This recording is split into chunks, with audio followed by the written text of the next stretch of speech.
This is the Conrad Alert. Civil defense information will be broadcast at 6:40. West of the Rockies, you're on the air. Hello. Y2K, how can we prepare? Stop a few of their machines and radios.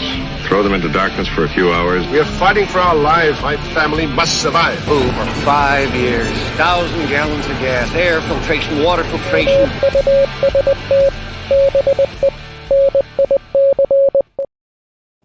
Coming at you live from the frozen tundra that is East Central Alberta, Canada. Welcome back to the workshop where we create community, find freedom, promote preparedness, and share success. I am Toolman Tim. Today is October the 17th, 2024. This is episode 467 of Workshop Radio. How is everyone out there? How are my fellow delinquents? It is good to be back in the chair. I've been back for a couple of weeks now, but this is the first full-fledged this week in prepping, and I see 9 fellow delinquents in here already. It is great to be back, folks. Good to see you. Gunfighter Concealment says, do the free thing and hit that thumbs up button. Just don't hit it too hard because then we might have a first aid issue in the house here. So who do we got? Oh, look at that. Haas is in here. Pippin's in here. Glad to see Pippin. We're going to talk a little bit about his area of the country lately because Pippin is a Florida man, so you know how that is. But let's open up our good old This Week in Prepping with a rule to live by. So I hit the old Google random number generator this week, and I ended up with rule number 4. First time I've had one this low in a long time. And it is definitely something that I have lived by pretty much my entire life. The old idea of being a modern Renaissance man, or whatever you want to call it, you know, just somebody who's into just about everything. And this is a short and sweet rule to live by, and it is know a little bit about everything. And it's funny, but my daughter, Charlotte, messaged me the other day. She was telling me, I don't even remember what it was, some random obscure fact. And she knew the answer to it. And her friend said, how you are just a fountain of misinformation. And she meant that in a good way. And Charlotte says, I'm just always interested in everything. And that's the way I hope she got that from both me and Becky. But for me, if you want to be, at least my idea of being successful and being happy in life, is knowing a bit about everything, having an inquisitive nature, treating things like you're a child, but not in a childish way, just kind of coming at things with a wonder and being blown away. And I guess you could throw into that being interested in other folks as well, because I've yet to meet somebody in my life that I couldn't learn something from. Simple as that. And that doesn't matter if they are a multimillionaire or somebody that I just met who is straight out of university, or even for that matter, guys, some days I learn something from the kids at the daycare. So anyway, know a little bit about everything because you never know how that is going to help you. Bud, good to see Bud on here this evening. Ryan Pippin says, I know enough to know I don't know enough. And you know what? That's perfect because there is this, I believe it's the Dunning-Kruger effect where you know just enough to think to not know that you don't know enough. So if you get to the point in life where you know, hey, there's always more to learn. I guess that's what this is about. Having a teachable spirit, being inquisitive, because if you want to succeed in life, you want to be interested in whatever you're doing. So simple as that. Know a little bit about everything. I could go fully down the rabbit hole on this, but let's leave it there for now, guys. So from there, hey, let's slide right on. If anyone dies while you are kept in your fallout room, move the body to another room in the house. The time has come for Stranger Than Fiction. Stranger Than Fiction, guys. This is probably, well, no, this is the segment that started it all. This is the one we started with a show just called Stranger Than Fiction, where I would just take a deep look at the news. And I discovered, hey, folks like this within reason, as long as we don't get down on the fear-mongering too much. I just like, I'm a news junkie, you know, I probably scroll through Google News or different places 2 or 3 or 4 or 6 times a day sometimes. And I just love catching up on things. So look at me as a filter. You know, every place that you get a piece of news from is going to filter it through their own lens. But for me, let me filter out all the bullshit and I'll come back to you with things that are interesting to us preppers, I guess. Let's go with that. Ian Sis, good to see you in here this evening. Always great to see you. All right, so we've got 3 stories this evening. The first one comes from Global News, and this was actually something that, I mean, I guess we talk about a bit. I know it's cliche for us in the prepper sphere to say this is something we never deal with. So it is something we talk about a bit, but it might be a little bit less sexy than the immediate risks that come from a hurricane. So here it is. This one here is from globalnews.ca. Yeah, I know, Canadian news source. I'm sorry about that, guys. And it says, from snake bites to electrocution, serious health risks follow hurricanes. And, you know, there's the simple ones that everybody kind of points at, but there's some interesting stuff in this article. So let's dive in here. First, I need a sip of the old fashioned. And no shameless plug at all, but Byron sent me this, made me an honorary member of the Frankfurt Bourbon Society. And it is definitely something that I am awfully careful with. I love this glass. So anyway, thanks, Byron. And good to see you, Rachel Brown. All right, Hurricane Milton tore through Florida on Wednesday evening. This was written a few days ago, of course, compounding the devastation caused just weeks earlier by Helene? I don't know. I think it's Helene. If anybody knows, tell me. The region is now grappling with widespread power outages, contaminated water, severe shortage of medical supplies, all posing significant threats to the public health. So the first one that I think just about anybody would look at, and maybe Ian, I don't know how bad the water got where you are either, but if anybody wants to chime in, first and foremost is water risks. And more individuals, here's a stat or a fact that I hadn't heard before, and more individuals will sadly pass away after the storm due to drowning than actually before the storm hits or during the storm. A professor at the Brown School of Public Health in Rhode Island says, okay, said the things that we'll worry about over the next week is making sure that individuals don't put themselves at risk in terms of drowning, risks of electrocution, wounds, making sure that individuals avoid contaminated water. So here's the thing. They were talking, of course, when you get a lot of water saturated in the ground, there's nowhere for the water to drain off. And of course, following a big precipitation event, that water is going to drain down to the lowest point. Now, you know, there's always going to be high points, even in flat areas, but it's going to drain down. And it's one of those things that can catch up to you 2 or 3 days afterwards when people get a little bit desperate.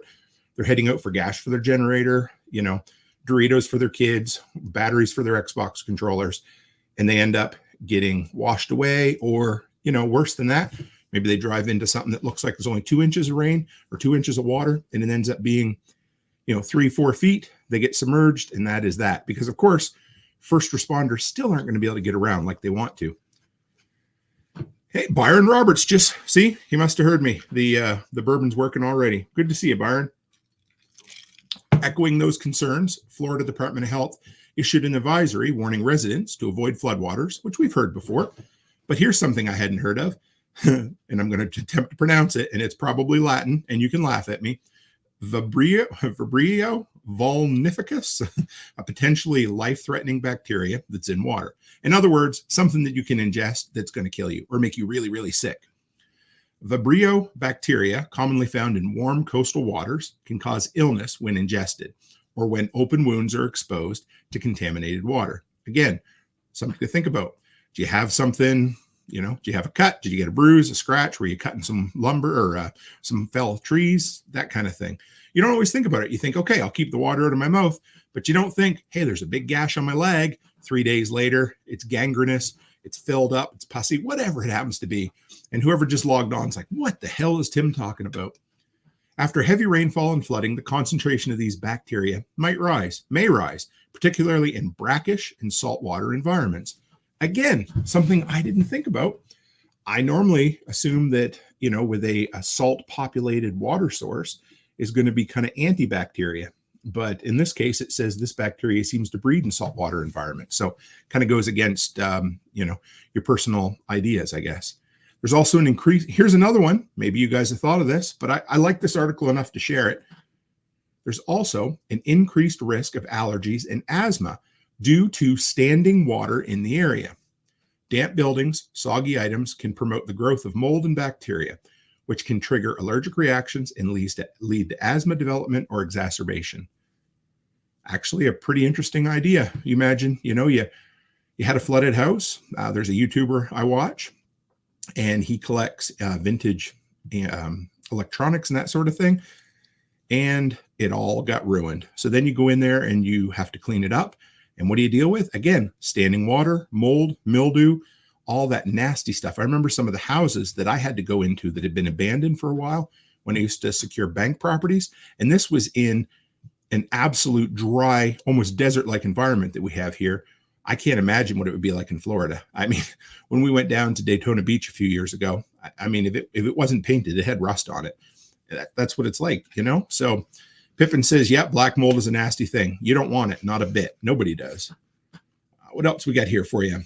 This instructor here warned that floodwaters also present another significant risk, and it can lead to an increase in mosquitoes. So again, that can bring disease, but something you don't think about, well, maybe some of you do, it may also invite poisonous snakes into your home or yard. Now, I believe that should say venomous snakes, but we're going to let that go. When these storms come through, it disrupts the natural habitat. There are a number of poisonous snakes in Florida. Yep, water moccasins, which I believe are the same as cottonmouths. I haven't seen one yet, and I hope to never run into one in the wild. Water moccasins are something that we worry about. They go into brush piles. So when individuals are clearing brush, removing debris, this is something they have to be very conscious about. Again, something that people told me very much when you're working in the woods in Tennessee, be very intentional about where you're stepping when you're stepping over things. Be very careful about picking things up by the edge. You don't want to get your hands or feet or anything near you. I mean, our good friend, fellow delinquent, Andy, who was in South America, had a real nasty spell with a venomous creature. So, and he is, you know, he's young and virulent and he's doing fine and he has a family, but man, I wouldn't want to have to go through that. And contaminated drinking water. How about that? After a hurricane, floodwaters often mix with sewage, agricultural runoff, and industrial waste. Sounds like Alberta on a regular basis. This contamination can lead to the presence of harmful bacteria, viruses, and parasites in the water supply, making it unsafe to drink. No shit, we know that. Contaminated water can cause a variety of health problems such as gastritis, diarrhea, vomiting, respiratory disease, hepatitis, dysentery, anemia, it warned. So here's a whole bunch of things, all of those. And the thing is, those would be bad on a good day. But if you are recovering from a storm, means you're overexerting yourself, putting more effort into the cleanup, you're probably under a high level of stress. You may not have slept like you should have. You may not have eaten or drank like you should have. All of these, your body's already in a bad place. And then you add something like that, it ain't going to be good. Not even a little bit. So that's the look. This was what Global News had to talk about a little bit regarding some of the risks post-hurricane. And unfortunately, and especially for my friends down in the Florida area and North Carolina and even East Tennessee, it seems to have become a way of life this last few weeks. So I'm glad everyone that we know in the community has come through it safe. But anyway, let's take a quick look here at the delinquents' comments. And the big one, I wanted to see a couple of them here. Hold on. Pippin said, Pippin wants to know how Ian's making out over in Tampa. Nice work with those trees. Yes. Quick shameless plug, not a shameless plug, but here's the thing. So when the storm was going on down in the Florida area, Curtis, my son-in-law who was with me, he asked me, hey, how are our friends, Pippin and Ian and those guys doing down there?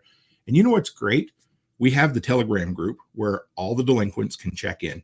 It's one of those things that we just do. We share, we talk, we joke. We got about 5 different groups, but the main one is the workshop Telegram group where all of us delinquents hang out. So if you want to come by and join, the link's in the description tonight. And if you do join, you'll have to be approved because we get a lot of crypto scammers and things. So we had one the other day who actually passed the human test for a minute.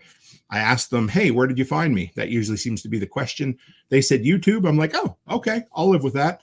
And they got in and then started spamming us. So there you go. All right. Red Flyer Media says you don't want to run into cottonmouths. Red Flyer says here in STX, I'm going to say Southern Texas, we have copperheads, rattlers, cottonmouths, and coral snakes. Oh boy, that just sounds like a lot of fun. And Haas says, confirming if I heard you right, saltwater is a breeding ground for increased bacteria growth. So I did say that. Let me back up because we are live, not Memorex, for anybody who's out there and old enough, Gen X or older, that knows that. because I had never heard that before. And I want to make sure that we are going to right here. All right. So this, if you guys can, you know what, I'm going to, let's bring it up even bigger for you. Here you go. I'm going to highlight it so you can see that right in the middle. It says Vibrio bacteria, commonly found in warm coastal water, can cause illness when ingested or when open wounds are exposed to contaminated water. After heavy rainfall and flooding, the concentration of these bacteria may rise, particularly in brackish and saltwater environments. Okay, let me back up. So I think I misread that slightly. I believe I said it was a breeding ground for them. I think I read that wrong. What it actually says is when the overflow of nasty water kind of flows into the salt water, it can increase the amount of bacteria. And the way I'm reading that is it probably washes it out of a dirty system and puts it into a saltwater system where you wouldn't expect bacteria to go. So thanks for clarifying that on the question there, Haas. And Ian says, Pippin sitting by a bonfire with a cigar. Guess where I got the wood? Weather is great. Need to decide what to do with these roots, then rake. Then it's all over for the yard. You know what? Let's have a drink to those folks because you guys did great. They both had to rush the hell home right after SRF, basically knowing they're heading into a hurricane within a day or two. And I'm glad you guys came out relatively unscathed. There we are. All right. Next story for the day. Let's bring this back up. This one here comes from Daily Chaos, and that's KOS. This is a user-submitted story. I really enjoyed it. You can definitely tell that this person is, I wanted to call it a closet prepper, but I don't think so. I mean, they wrote an article. Their name is Nate Dogg, and if you guys know the old song Warren G, Regulate, Nate Dogg was his sidekick. So here we are. Prepper, electronics for disasters, or just camping. Really, they have a lot in common. And I like this because this is a no-nonsense, accessible to the general public introduction to prepping. So it says, at some point I realized that camping is a great practice for emergency prepping. Got to think about food, shelter, bedding, clothing, and the focus of this diary, electronics. And I think by diary, they mean this user-submitted story. I don't go camping just to sit around on my cell phone, and some areas don't have any cell phone coverage anyway. But it's good to have a charged phone for emergencies, to take pictures of nature, and to play music. Again, something that has multiple uses. I rarely buy something for prepping that doesn't have an everyday use. Now you might say, Tim, I know why you do that. So you can justify it when you spend the money. Well, sure, there's a reason for that. But we all have, a finite amount of money or time or anything that you want to invest in something. And for me, I want something to have multiple uses. Again, I'm not just going to build a cabin on our property in Tennessee simply as a bug out location. Because if I did, it would end up like that dude that was in one of our early Stranger Than Fiction stories where he built a bunker in New Zealand and it just molded and went to pieces because it had no practical everyday use for him at all. It was literally a bus underground with books and storage supplies and things. And when the dude got there to look it over, it had all rotten and went away. So again, it needs to have a practical everyday use. I was a little surprised that so many folks in recent hurricanes didn't have a way to charge their cell phones and sometimes their laptops. Any of you folks out there run into people like that? I'll be honest. Well, Becky, she flew and I didn't send her with a battery bank. I know. These days, cell phone battery chargers are really cheap. This set of 2 cost me about $21. There's a picture here. You guys will see it in just a minute. Well, you'll see it on the live stream anyhow. Most cell phones have a 2,000 milliamp hour battery. These chargers supposedly have 10,000 milliamp, but in reality, you're going to get about 2 charges. Now, here's the tip that this is worth the price of admission this evening. Great for an emergency or any situation, and my kids use them all the time. Cool. I love that.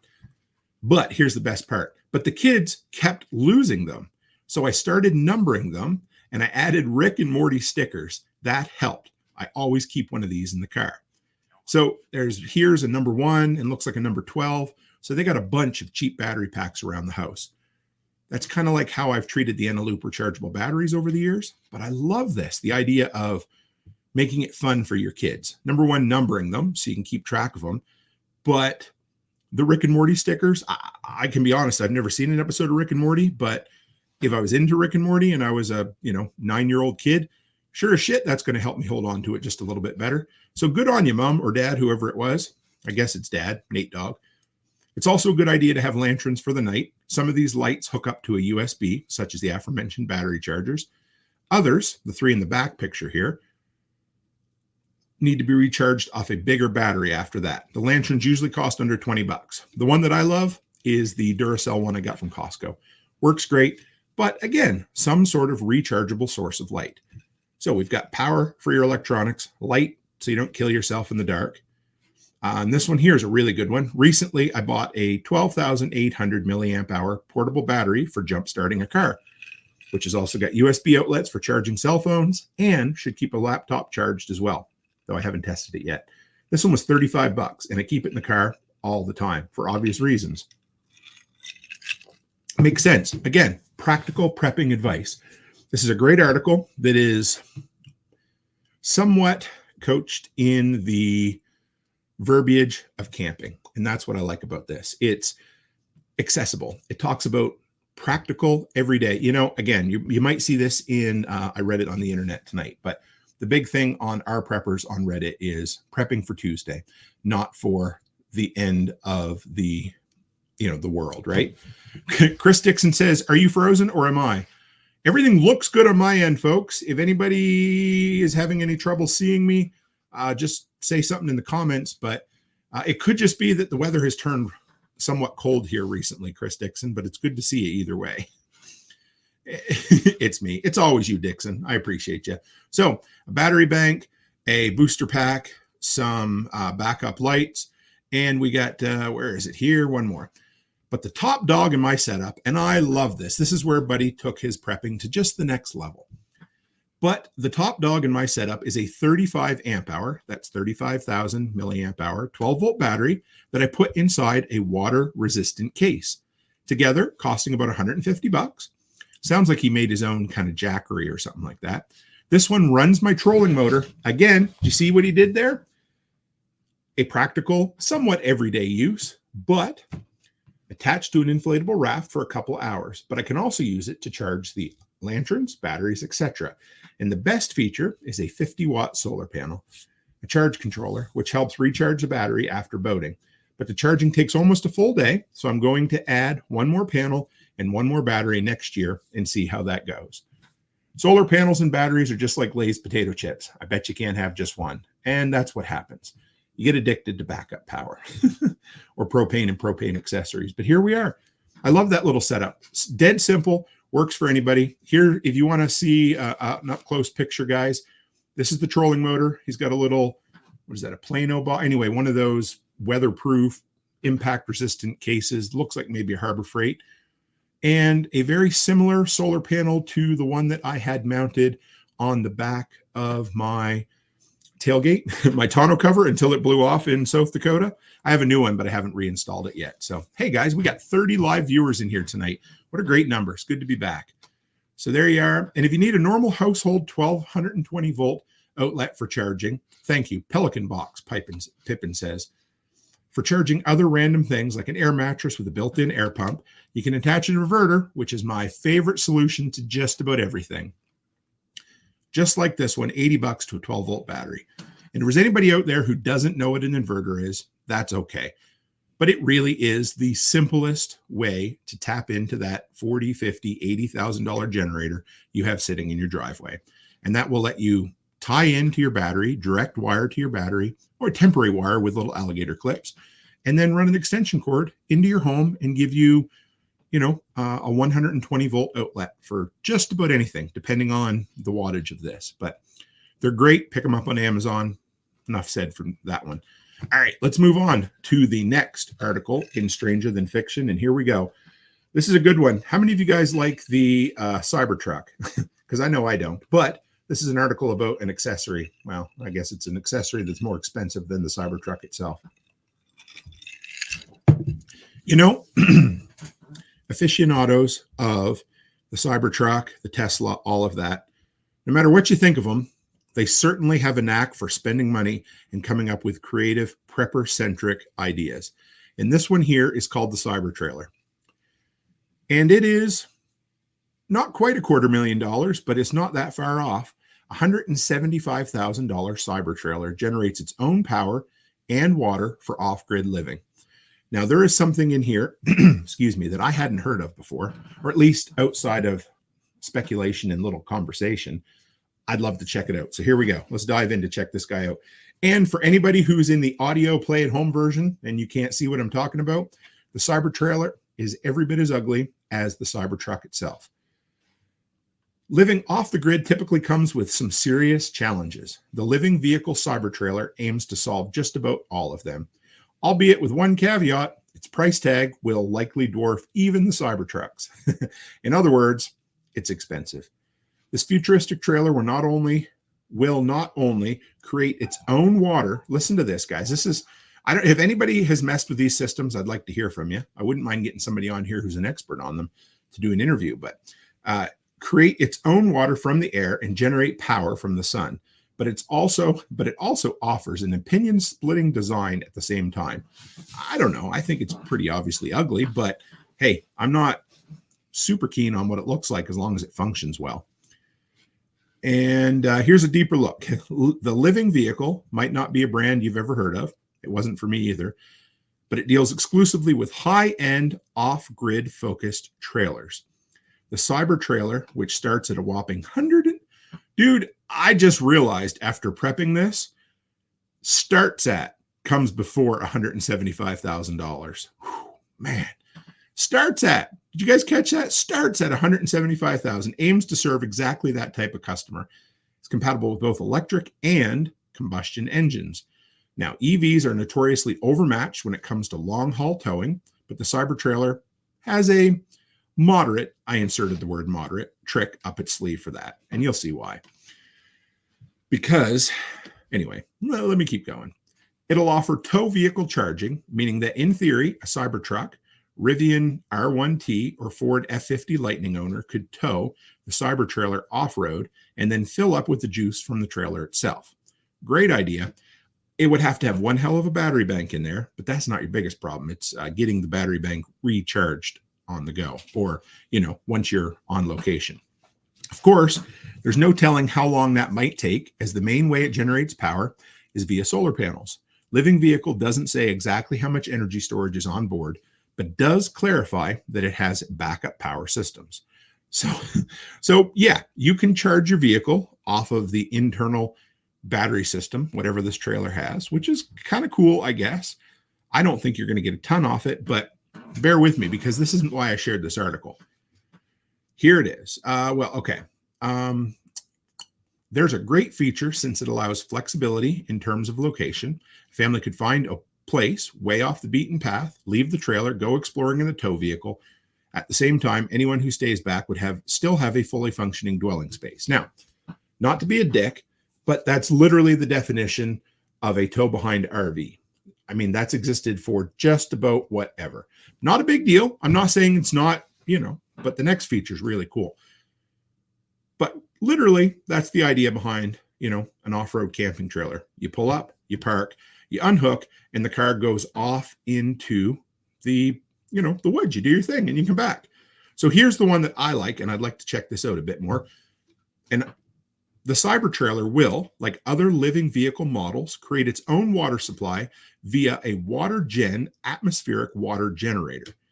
That's a mouthful. Water-gen atmospheric water generator. The system can create several gallons of fresh, clean drinking water each day, depending on humidity and temperature. LV says that deliveries will begin in 2025, and if you want to sign up, it's only $100. The honor of signing up for $100. There you go.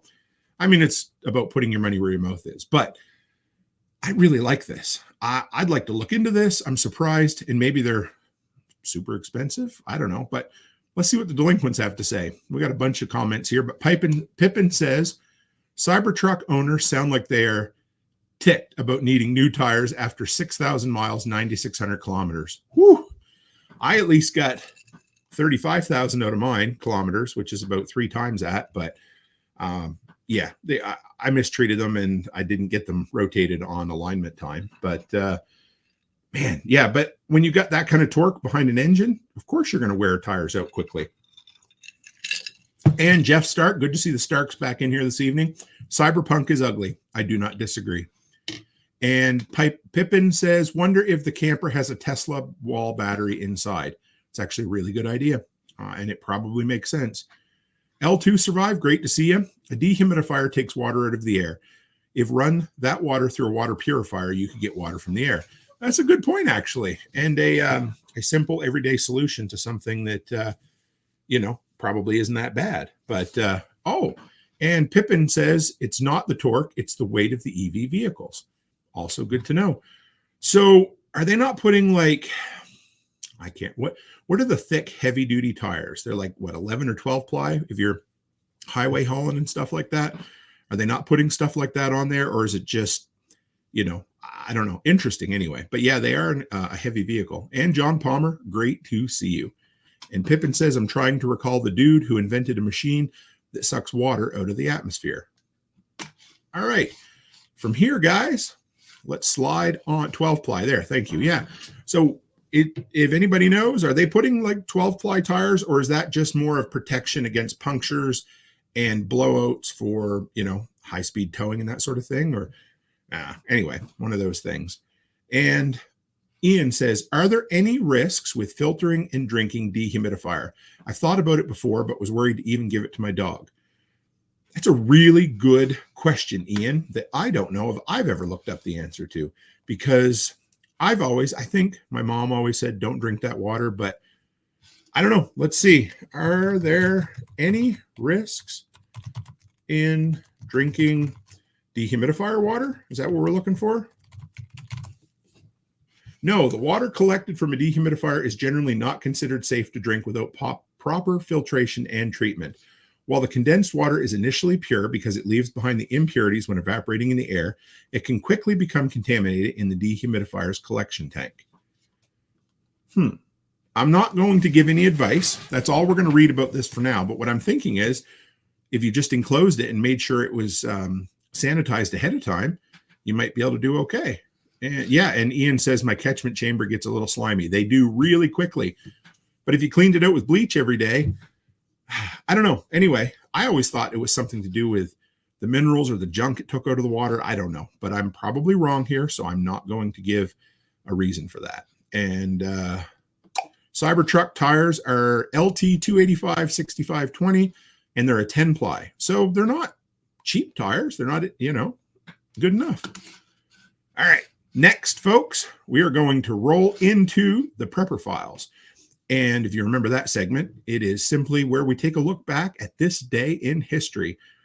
And today's day in history is something I remember like yesterday, and it was 35 years ago. I am sorry for making anybody feel old, but here you go. 35 years ago, can you believe 1989 was 35 years ago? San Francisco earthquake of 1989. Now, my dad and I was watching. This is what we call the World Series earthquake. Dad and I were watching the World Series that year, and we remember the TV going off, or, the signal cutting out, and then we found out in the news shortly after. You didn't find out instantly on Twitter back in 1989, but I was 8-year-old Tim. Dad was whatever he would be, 31 at the time, 30, 33, something. And it was pretty scary. I remember the footage of the bridge collapsing. You can see that right here in the picture. There was a lot of people lost. It was a really nasty earthquake in a really kind of condensed, populous area. And it was scary as all hell.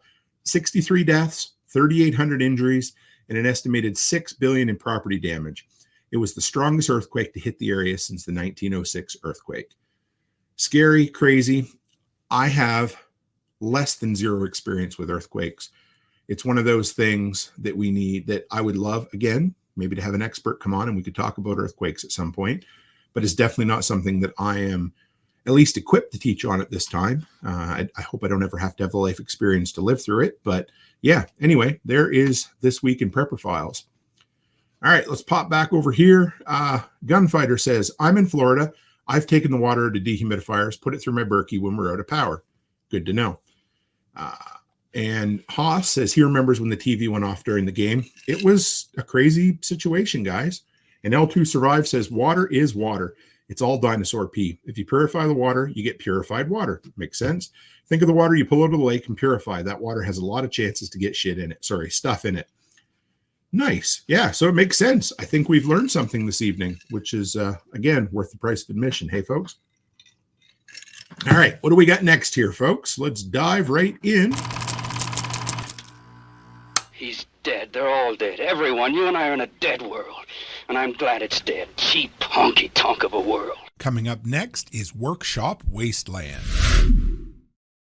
Workshop Wasteland, one of my favorite segments of the week, and this is where we take a look at post-apocalyptic and dystopian media, movies, books, video games. But before we do that, I got one more comment here to read regarding the San Francisco earthquake. This is our local multimedia expert who has worked in the TV industry for a while, Red Flyer Media. Rebecca, good to see you. It was the first month I worked in TV. Crazy time to be in media when it happened. We had a TV crew there for something else, and they got all sorts of footage. It was a crazy, man, anyway, being a tiny little East Coast Canadian, we never really had no experience with that sort of thing, but we certainly got to see it up close on TV. All right, so we got 3 quick articles in the Workshop Wasteland. This first one, just heard about it the other day. If you're a video gamer, which in another lifetime I might have been, I just don't have the time, the interest, or the desire anymore. Every so often I think about it, but this is like SimCity, I guess. It's called City 20, and it is basically a post-apocalyptic city building kind of video game. It's available in all places. It says City 20 is a secret nuclear city quarantined after a radioactive leak and left to starve. As one of the survivors inhabiting City 20 years after the accident, you must survive within the sandbox using the environment and society to your advantage. You're completely free to choose how to play and what to do, but be aware the world actively adapts and changes depending on your actions. It's up to you to work with or against the world. Okay, I guess it's a little more of an exploration survival style game, but you see it. It's not, not super expensive looking. I think it's an indie game, but definitely worth trying if you're out there looking to play, a post-apocalyptic kind of wasteland video game. All right, next. This one's kind of cool. The only other, I've seen a couple of post-apocalyptic movies filmed in Canada. And the first one is Pontypool, which is one of my all-time favorite. If you've never seen it, it's about a zombie outbreak that takes place in I believe it's another small Saskatchewan town. And you don't get to see it. You just hear it through radio announcements and phoned in interviewers and like reporters on the spot. Great film. One of my all-time favorites. But this one here, this is new. It has Carrie-Anne Moss and it has Frank Grillo in it. I believe Frank Grillo is a fairly well-known video game voice actor, but Carrie-Anne Moss, you'll know her as Trinity from The Matrix. But this is a bit of a zombie, bit of an outbreak movie. It was filmed last summer on the Badlands, on the beautiful tundra that is Saskatchewan. And here you go. It tells the story of a young man who has amnesia. He bands together with a rugged survivalist in a zombie-like outbreak to find his girlfriend. So she plays kind of a Laurie Strode kind of character from Halloween. She's like an all by herself survivalist. This kid has amnesia. She finds him and they kind of survive together. It has a bit of a twist. The script, it was a dust collecting script from over 10 years ago. Kind of one of those that people want. Oh, I just read Chris Dixon's comment. I'll get to it. I'll read it here in a minute for you guys. But anyway, she kind of survives with him. And it looks like, and I'm going to watch it. It's out on VOD, video on demand now. When Becky gets home, we'll sit down and watch it. I'll let you know beforehand. I know that not all our tastes are the same, but it's definitely interesting enough. So it has a bit of a cross with The Last of Us as well, because there's a bit of a fungus kind of. The zombie outbreak kind of turns people into plant matter. The effects look really good. And as long as the acting's good, I can handle it. I'll be absolutely honest. The cover looks a bit like something that you would see. Oh, sorry, Die Alone. Let me bring that up bigger for you here, guys. The movie's called Die Alone. There you are. And This is the cover. It doesn't, the poster art looks a little bit like a mockbuster or something you would see after scrolling over 4 or 5 pages on Amazon Prime, but I'm willing to give it a shot. I was quite excited to see it was filmed in Saskatchewan, post-apocalyptic, and with at least a couple of name actors. So there you go. All right, what do we got next? Let's bring it up. We have the Electric City. The Electric State. This is one that I have been kind of excited to see, but I guess all right. The actors in it, not so sure, but it's got Millie Bobby Brown, the one that plays 11 from Stranger Things, and Chris Pratt from Guardians of the Galaxy. Both interesting actors. I like Chris Pratt more than I like Millie Bobby Brown. No offense, Millie Bobby. I'm just not a big fan of her acting. However, this one is adapted and directed by the Russo brothers. If you're like, damn, that name sounds familiar. They did all of the good Avengers movies and The Gray Man and The Gray Man 2 on Netflix. So they know action. Oh, they also did Winter Soldier, which might be my favorite Marvel movie. So this is adapted from a graphic novel, fancy name for adult comic books. And it's basically, if robots existed in the 90s, the world kind of ended in the 90s. They became sentient, and humanity and robots some of them went to war, some of them kept their sensibilities. And the trailer opens with Champagne Supernova slowed way down. So typical post-apocalyptic fashion. It looks fun. It's going to be on Netflix in March. Check it out if you want to. It is called The Electric State. I obviously can't show the trailer for copyright reasons, of course, but there you go. All right, what do we got here? Chris Dixon says you'd have to have amnesia to live in Saskatchewan. Oh boy. Yeah, we did it for 6 months, and that was 5.5 months too long. The coldest, driest winter I ever experienced, and you literally could see your dog run away from you for 3 days afterwards. Pippin still plays Days or DayZ, and I have it. I played it a little bit. I really enjoyed what I did. And Pippin says Blade was my favorite Marvel movie. Argue if you must. It's all right. I won't argue with you. I can see that. I don't always love Wesley Snipes, but the Blade movies were really good. All right, sliding right on, folks. Where do we go from here? Now you stay on the back roads, and you keep your gun handy. Our country is still full of thieving, murdering patriots. Get ready for I Read It on the Internet. I read it on the internet, guys. That is where we take a look at the front page of the internet, otherwise known as Reddit, or otherwise known as a cesspool of human activity. But anyhow, I digress. However, since you don't have to go there, I do. I'll go to Our Preppers, which is the biggest prepping subgroup on Reddit. And I like to pick out the biggest or, a couple of the biggest articles or posts that are on there full of good discussion. So this one here, again, a lot of content on the hurricanes tonight, but the next one ties into hurricanes, but we'll deal with it. Here we are. Lessons from Milton. And this one is from username Hefty Negotiation 825.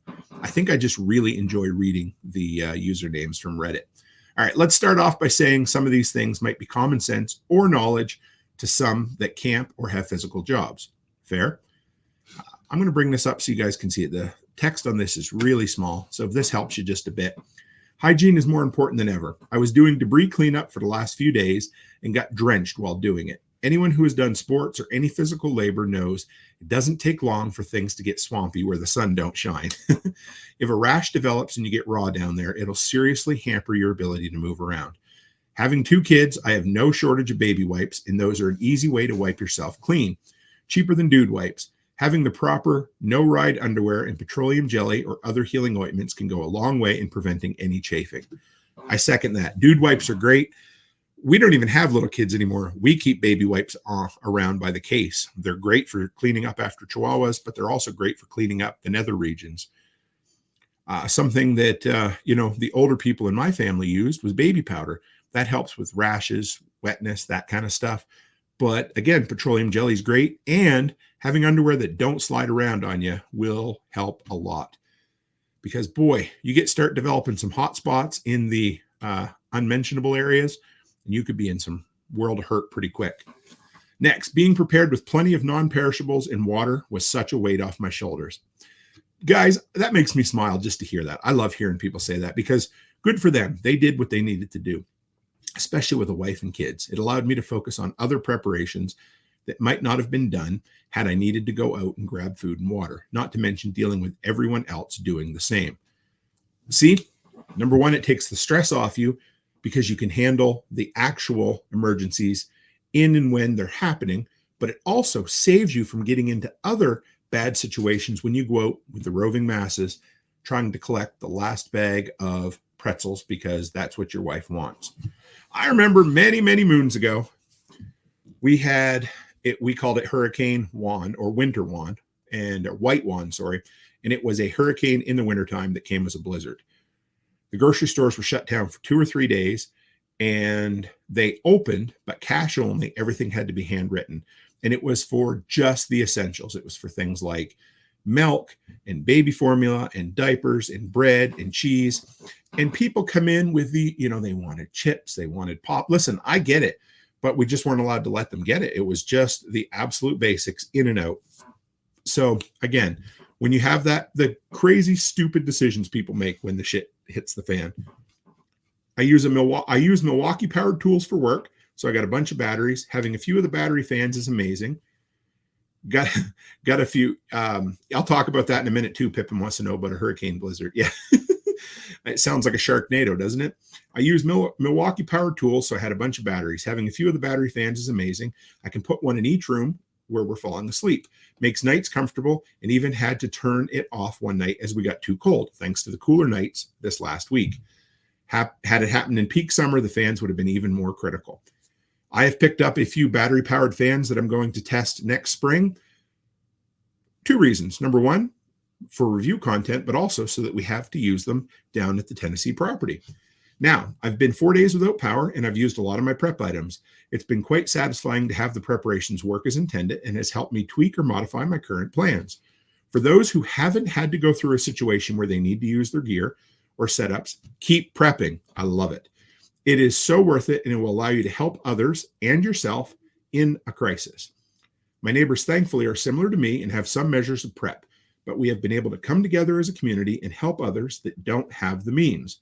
But don't let others know you're prepared. Good piece of advice. If that is your attitude about it, fine. But I know my neighbors and if we are all prepared, we can help each other. Great. I love it. Nothing wrong with that at all. What a success story coming out of a hurricane. All right. Haas says, let's go back to the delinquents here for a moment. They're talking about a possible new Blade movie. Yeah. If you've seen the new Deadpool Wolverine movie, yeah, I'll leave it at that. Marvel has been trying to film a reboot of Blade for several years. W. Snipe said in an interview as he's on Deadpool 38. Pippin says, wait, Tim, a hurricane blizzard? Yes. And Chris Dixon says 80-mile-an-hour winds and 20 inches of snow. Yep, hurricane blizzard. So we had what was called, well, actually, let's back up. My first year living on my own, so it would have been 2004, I think. I was in that little apartment. And in September, we actually had a full-fledged, whatever the lowest strength hurricane was, made landfall in Halifax, Nova Scotia. Completely missed us. We had sunny skies and, fair to midland winds, but it was Hurricane Juan, and it was the most damaging hurricane that we'd had since the Groundhog Day hurricane in the 70s. So it was well known. And a few months later, in February, we had now it wasn't called a hurricane, but it was hurricane strength winds with a blizzard. And it was just like that. There was I'll do the math for you. I've talked about it on some earlier episodes of this, but I believe it was something like 123 centimeters of snow in some crazy places. It was absolutely insane. Let's bring that up on the screen here for you, and we will scroll through it together. There was the Atlantic blizzard. It's called, here it is, White Juan. Nowadays, that might not be as a politically correct name. I don't know. But Pippin says, fuck that shit. White Juan is the unofficial name gave to the hurricane-strength nor'easter blizzard of February 04 that affected most of Atlantic Canada. Now, here it is here. Highest winds, 77 miles per hour. So pretty close, 124 kilometers an hour. Maximum snowfall, 95 centimeters, or nearly 38 inches. Yep, enough of that. I saw drifts that were, oh man, it was insane. They were 8-10 feet high. We went downtown and there's a pizza place called Ricardo's, and above it there's apartments, and there's a balcony, a second floor balcony, that the drifts were literally touching the bottom of that balcony. God rest his soul, Poe. I always called him my third grandfather. He was one of my good friend's grandfathers. He was out in the middle of the blizzard blowing snow with his snowblower, and I laughed and I looked at him. I said, "What are you doing, Poe?" And he said, "If I don't start now, it'll never get done. If I don't stay on top of it, it'll be so thick I'll have to bring in an excavator to clear it." I always remembered that afterwards. I never waited till the storm ended, as long as it was safe, to go out and start clearing snow on the East Coast. Out here, most times you can get away with it unless it's one of those insane storms. So there you go. That's the story of White Juan. I wasn't even planning on sharing that this evening, but yeah, there we go. All right, next, and this one kind of blew my mind, and we're going to bring this up a little bit bigger here. If you followed me for any length of time, you know I'm a big fan of three-way power tri-fuel generators. Love them. But I'm also a huge fan of natural gas, because I always like to say it's an infinite supply. Yes, I know it's not truly an infinite supply, but it allows you to tap into a fuel source that is readily available, relatively cheap, plentiful, and unless you live in wildfire or earthquake regions, usually you're not going to have a problem. Well, this article tells me something that I didn't foresee before, and it's becoming an issue. So bear with me. Yet another reason to have the 2 is 1, 1 is none, 3 is a guarantee, or, you know, 3 ways to do something: fuel, gasoline, propane, and natural gas. But here you go. This one was posted by Ron John Jr. What a name. Low pressure when whole house generators spike demand for natural gas. This has been mentioned before in our prepper, so I wanted to share this article. Here it is, right here. State regulators opened an investigation on Wednesday into the impact of natural gas-fed home generators on Louisiana utility systems after houses in Lafourche Parish suffered from low gas pressure during Hurricane Francine, stymieing their backup power. So-called whole home generators have gained increasing popularity in Louisiana for a power backup, as hurricanes have slammed the state in recent years and knocked out electricity for days or even weeks. But officials with the LPSC say they are worried that older and smaller gas systems may not be able to handle the burst of demand that increasing number of generators create when the power goes out. Whew, there you go. What do you think about that, guys? There's something I didn't necessarily, I should have foresaw. Anyway, should have been something that maybe I had to give some forethought to, but it's definitely going to go into my next generator video. And that is simply the huge increase of demand on natural gas when the power goes out. I didn't think about that. I should have. It's simple, but you know, in this area, would it be a problem? I don't know very many people that have whole home backup generators that are tied into natural gas in this area. So I don't think it's going to be quite as widespread as it is in the southern areas where it is a, you know, life and or death scenario. But yeah, crazy, hey? So just something else to think about. Another reason to prep multiple fuel sources. I've been talking about it, but we've been looking at an acreage for a little while now. We're probably 3/4 the way through the process. I'm not going to get my hopes up until it's finalized, but I'll share with you. But one of the things I want to do is an idea I heard from Jack Spirko a few years ago, and that's having an above ground fuel storage tank on hand, and it'll be run through the business, and it'll give me a couple 100 gallons of gasoline. I'm pretty excited about that. I have so many ideas, but again, until we find the acreage that we want, I can't. It's good to dream and it's good to think about things, but I'm not going to put the cart before the horse until it does or doesn't happen. So there you go. All right. Next is the Faraday cage. And that was one of the newer segments that started early in the summer. And that's where we take a look at some of the tech related stories of this week. And guess what? There was a couple really good ones. This one was kind of cool. Amazon announced announces investment in small nuke reactors. Really? To meet data center power demands. If that's not a 21st century news article headline, I don't think I've ever seen one. So I love nuclear power. I don't talk about it very often, but I truly think that, other than solar, I think nuclear power could be one of the solutions for our power crisis that's going to come up at some point. Does it have its issues? Sure. But I actually think it's more inherently safe than just about any other power generation system out there. But again, it's something that they've created their own issues on. Amazon on Wednesday said it was investing in small nuclear reactors, coming just 2 days after similar announcements by Google, as both tech giants seek new sources of carbon-free electricity. I'll be honest, this isn't my concern per se. It doesn't mean that maybe it should be. I don't know, but that's not where I base my decisions on. If they want to, great.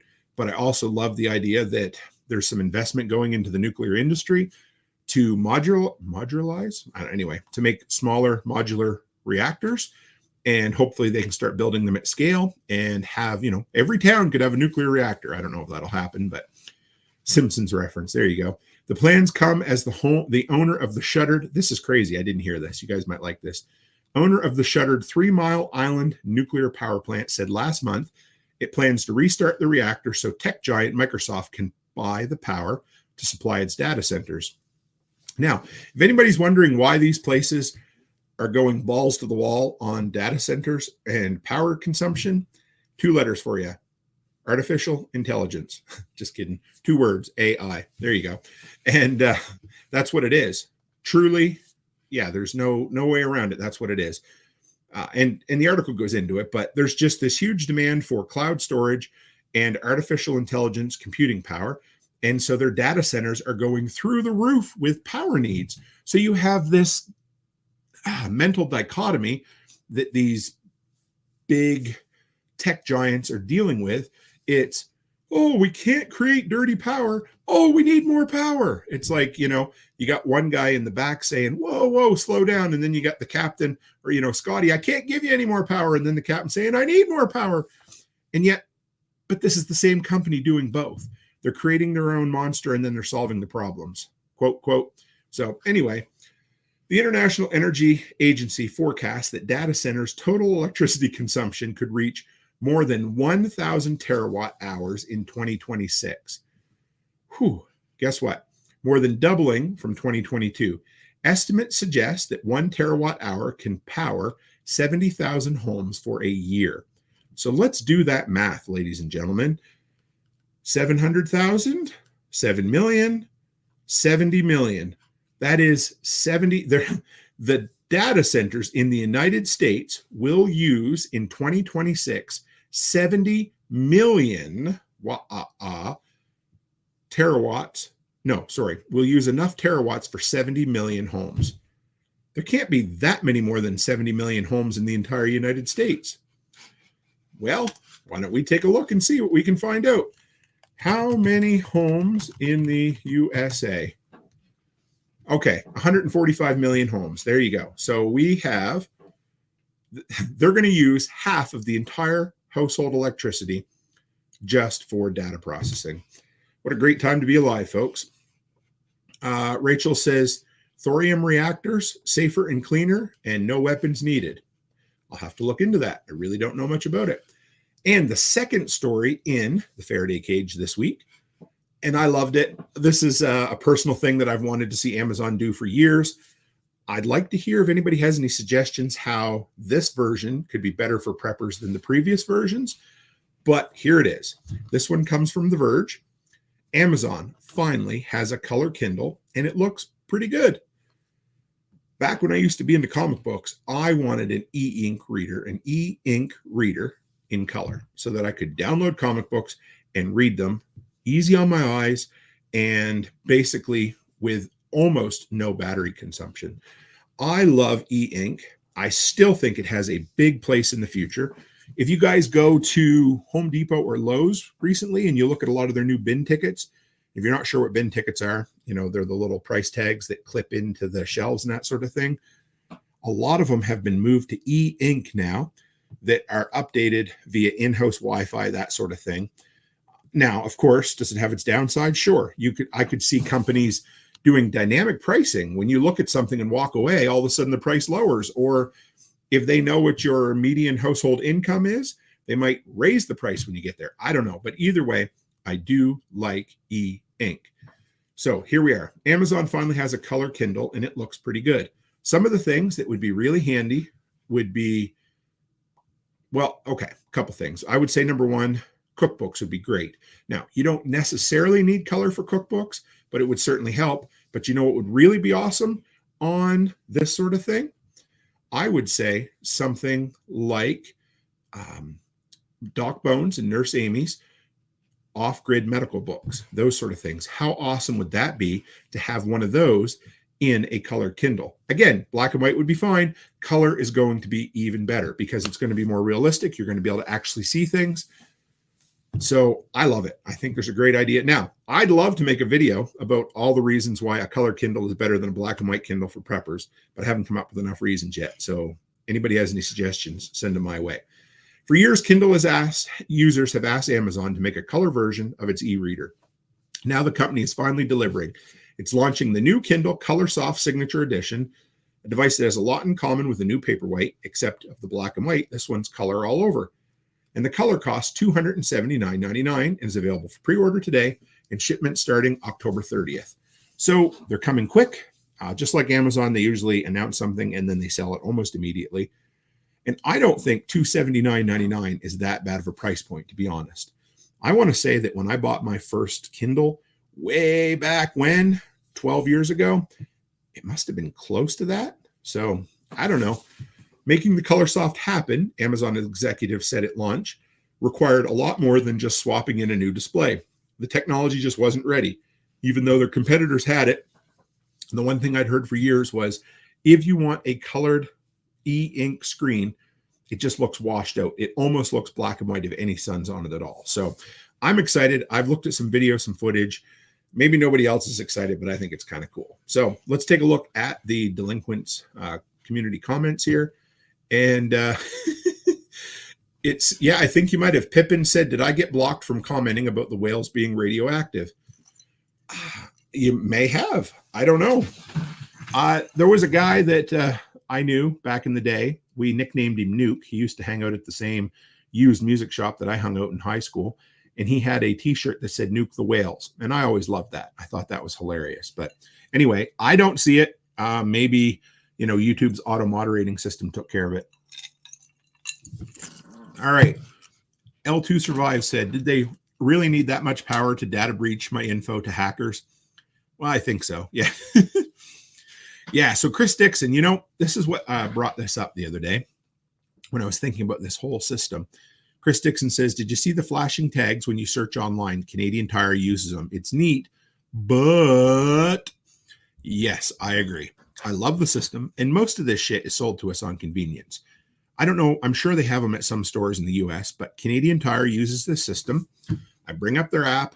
I look up an item online, and then I can say, I don't ping it in store or whatever, and there'll be tags, the bin tags that, again, are updated via Wi-Fi, and the item you're looking for will flash so you can go up and down the aisle and see where it is. It's pretty cool. It only does it for so long. I know they've put some safeguards in there, but again, it's like whack-a-mole when you're trying to plug security holes, right? Cool.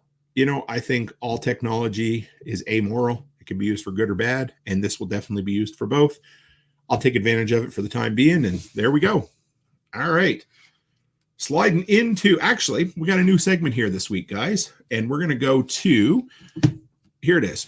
So this is something that I have done at least the last 3 Self-Reliance festivals where I was co-MC for the first couple. This last one, I took a break from it, but I still got roped in, and I don't mind that at all. My good buddy Bobby Spags introduced me to this game. He actually sent me some packages from the guy who created it, and it is called WROL. And that is Without Rule of Law. And they're a fun discussion. So I just picked up one random card. So let me show you. This is like a card game for preppers or survivalists, that sort of thing. And each card has a scenario on it. and it's open for discussion. So I'm going to read the discussion card. If you guys want to throw things up as I go into the next segment, feel free, and we'll come back to it after I read this week in the workshop. So here it is. Scenario number 20. Have you taken steps to secure your home against potential break-ins or burglaries? So this is emergency preparedness basics. Are you ready for world without rule of law? Read it one more time. Have you taken steps to secure your home against potential break-ins or burglaries?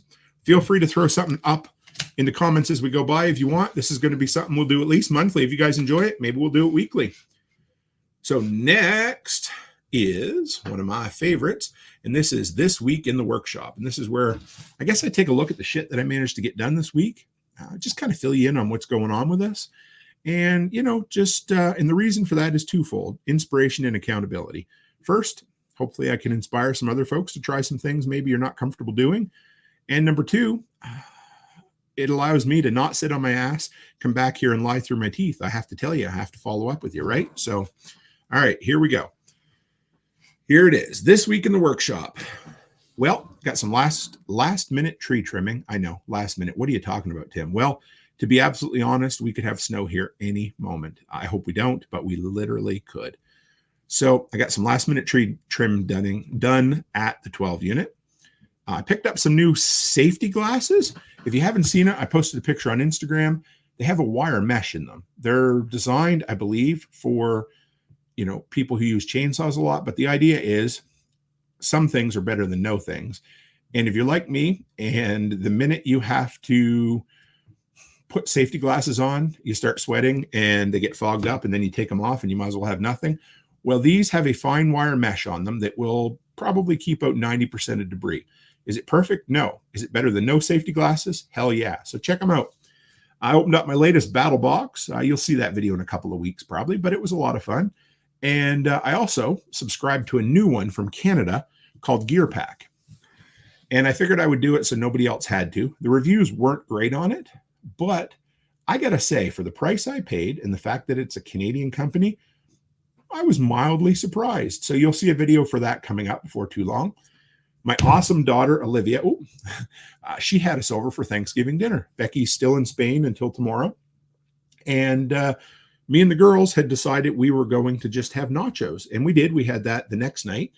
But my daughter, Olivia, and her husband, my son-in-law, Curtis, made us a glorious Thanksgiving dinner. And you might say, what is this sacrilege of Thanksgiving? Well, for those crazy Americans don't know, we have Thanksgiving in October. So we just had it. It was fun. It was a good time. But more than that, I was really proud of my daughter I knew we raised her right when she was able to pull off a great big Thanksgiving Day turkey dinner without any help from any of us. I was very proud, Papa. And she paid attention. Me and the girls, Charlotte and Alice, we had a lot of movie nights while Becky's been gone. We've had a hell of a time. Watched some Hitchcock movies. We watched The Fall Guy. And a couple of nights ago, Monday night, we had our own Thanksgiving dinner. We did make nachos. And we watched Pulp Fiction, which turned out to be on the exact 30th anniversary of when it was released. And I was pretty stoked about it because that's a movie that kind of changed my life. And I was really impressed that my daughters enjoyed it as much as they did. It's a 2.5-hour movie that isn't full of action, is told out of sequence, and has a bit of graphic violence in it. And they loved it. So I'm glad. Anyway, it was a great kind of bonding time. Tested and reviewed some battery-powered gas transfer pumps this week. If you haven't seen the video, holy hell, I loved them. Not very expensive. Worked great. I also released my interview with Bear, TJ from Bear Independent. And wow, did that video blow up, guys. I put it out on Sunday night, and as of tonight, over 10,000 views, over 200 subscribers. It brought a lot of new eyeballs. So thank you, Bear, for doing that interview. It really helped grow the workshop this week. And we are well within range of hitting our goal of 25,000 subs by the 5-year anniversary of this channel. And that'll be January 24th of 2025. We have about 97 days to do it, and we're going to get there. The electrician finished the wire rerouting upstairs at the daycare, which means Curtis and I were able to pull down the last of the stud partitions, We're able to pull up the carpet we need to. We are 100% done with the demolition. I am so friggin' stoked. It's not even funny. And we are ready on Tuesday to start putting shit back together. We're shooting to be, I think a realistic goal is to have the upstairs ready to open and take kids for March, because I know how slow the government works. But I think realistically we can have the renos done by December. So here we are. Fingers crossed. We're ready to keep going. And Becky gets home Saturday afternoon. That's probably the highlight of my week. I can't wait to see her. It's only been 12 days, but she's had a rough time. She's had a good time, but she's had a rough time. You guys heard about it all. But anyhow, so that is this week in the workshop. There's probably more I could share with you, but I thought that was a good little summarization of this week. So here we go.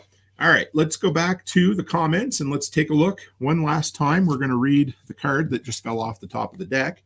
Have you taken steps to secure your home against potential break-ins or burglaries without rule of law?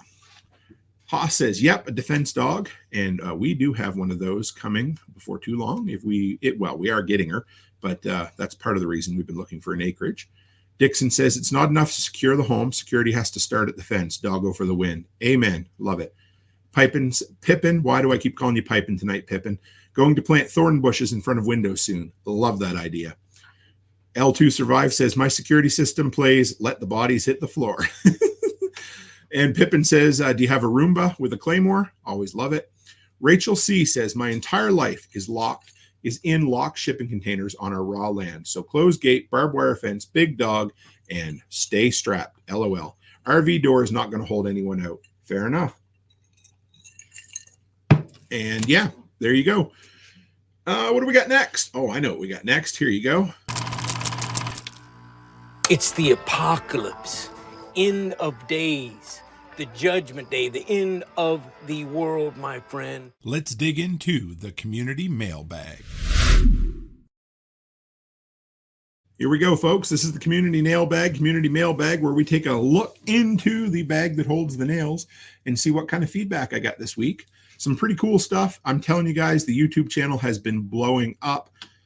We hit 20,000 subscribers 5 days ago, and we're over halfway to 21,000. We're like 20,600, and there's just a ton of new faces in. I'm excited. I hope that we can all, welcome a few new folks and at least share a little bit about prepping with everybody. This one come from Joe Rizzo 53, and he said, while I was remodeling my home near Tampa 2 years ago, I installed a whole home Generac 24,000 kilowatt generator. It is capable of running everything in our home, including 3 ACs, 4 fridges and freezers, oven, dryer, pool pump, private well, all indoor-outdoor lighting. It's fueled by a 250-gallon in-ground propane tank. There's about a 5-day supply of propane if you run it 24/7. Our power was out for 4 days from Hurricane Milton. I ran the Jenny 12 hours a day to double my fuel range. The cost to purchase and install the generator, wow, not as bad as I thought, was $15,000, including the transfer switch. The dedicated propane tank costs another $4,000. I think this is the best investment I ever made in my home. I'd love to see the day where every home had a backup power generating system. Now, I don't want it legislated. I don't think there's any reason that should happen because the government always finds ways to fuck things up royally. And in this instance, they would. But I think it's great advice that if someone's building a new home, especially, have a backup power system of some sort or another. Next comes from Ed Celio. And if Rebecca's still in here, I think she'll like this comment quite a bit. Ed Celio says, number 1, love this conversation. Bear provides trustworthy, grounded truth, a rare commodity in these days. Amen to that. And number 2, Tim, way to go with the stepped up bumper videos. Love that you use digital technology to showcase some of the best analog technology. Thank you. Love it. But that has mostly to do with Rebecca. I might have had a few ideas, but she put it all together. And thank you very, very much. She's great at it. And I love getting compliments on that stuff because, I'm passionate about those little bumper transitions. Next comes from Gearhead 366. The number 1 reason I went with an inverter generator is fuel economy. In a power outage, gas will be hard to get. 5 gallons will run my inverter generator much longer than a non-inverter type. I'll likely get several days of use out of 5 gallons instead of being out after 1 day. just a practical, everyday piece of tip for anybody out there looking at getting a generator. Yep, inverters overall, they cost a little more, but you're going to get better fuel mileage out of the beast for sure. All right. And finally, guys, just a few quick announcements. Nothing serious, nothing dire, nothing like that whatsoever. But 'tis the spooky season, as everybody's calling it this year. I never heard it. I don't know. Everybody says it's spooky season, but I like Halloween. It's going to be Halloween coming up soon. And you know that we always like to channel our inner Art Bell ghost here if we can. So look out for the second annual Toolman Tim's Workshop of Horrors. We did it last year. And so what I'm looking for you guys is if anybody has any extraterrestrial, paranormal, unexplained, ghost, whatever, if you have a weird story that you want to share, let me know. I'll get it from you. You can email it to me at therealtimcook@gmail.com or post it in the Telegram group, PM me, whatever. But I'll have a lot of good stuff. We did it last year. We had a hell of a lot of fun with it. I miss Art Bell as well. I never found him until he basically had passed away or pretty close to that time.